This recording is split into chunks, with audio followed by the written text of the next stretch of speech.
Como adicionar um ponto a uma linha no Adobe InDesign.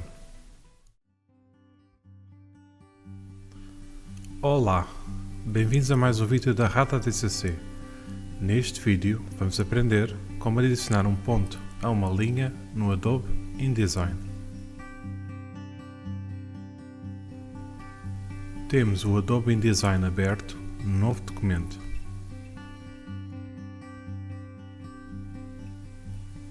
Clicamos na Line Tool.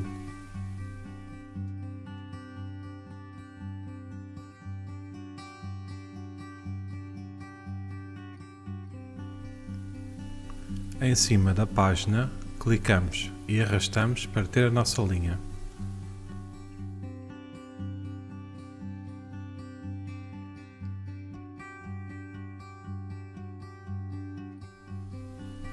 Com o botão direito do rato, clicamos aqui.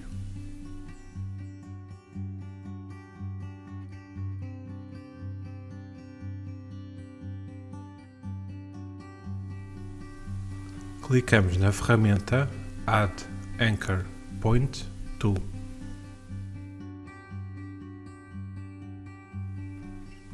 Clicamos em cima da linha.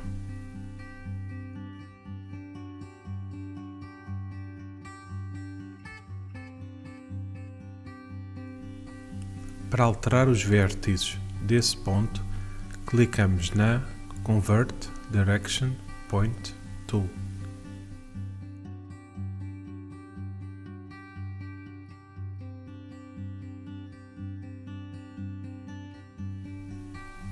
Clicamos e arrastamos em cima do ponto, o que irá alterar a curvatura da linha.